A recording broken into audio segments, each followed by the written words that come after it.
যে দুর্নীতি করে সে দুর্নীতিবাজ, সে কোনো দলের নয়।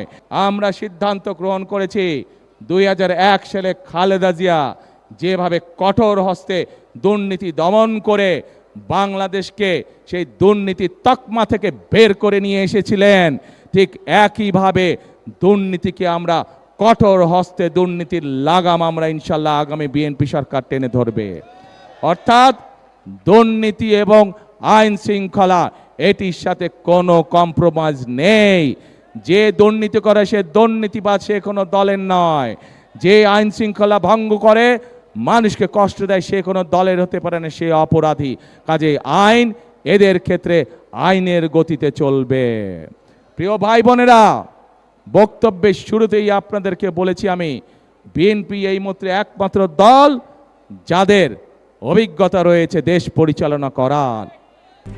RICL TMX, যুগের পর যুগ স্থাপনা থাকে মজবুত। দেশ স্বাধীনের পরে এই দেশের মানুষ দুর্ভিক্ষ দেখেছে, নাকে লক্ষ লক্ষ মানুষ মারা গিয়েছিল সেদিন।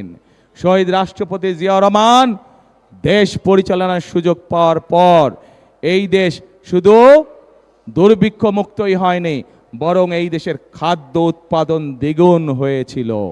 শুধু খাদ্য উৎপাদন দ্বিগুণই হয় নাই, এই দেশ থেকে শহীদ রাষ্ট্রপতি জিয়াউর রহমান বিদেশে খাদ্য পর্যন্ত রফতানি করেছিলেন। প্রিয় ভাই বোনেরা, দেশনেত্রী বেগম খালেদা জিয়া দায়িত্ব পাবার পরে এই দেশে সংসদীয় গণতন্ত্র চালু করেছিলেন। শুধু তাই নয়, এই দেশ যেখানে বেকার সমস্যা ছিল, যেখানে শিল্পের সংকট ছিল, মানুষের কর্মসংস্থান ছিল না 90-এ স্বৈরাচারের পতনের পর, সেই খালেদা জিয়া সেই সময় এই দেশে কলকারখানা প্রতিষ্ঠিত করার মাধ্যমে সেই খালেদা জিয়া এই দেশকে এমার্জিং টাইগারে পরিণত করেছিলেন। এই ঘটনাগুলো থেকে প্রমাণিত হয় বিএনপি একমাত্র দল তারা জানে কিভাবে নারীদেরকে স্বাবলম্বী করতে হয়। বিএনপি একমাত্র দল তারা জানে কিভাবে দুর্নীতিকে কঠোর হস্তে দমন করতে হয়।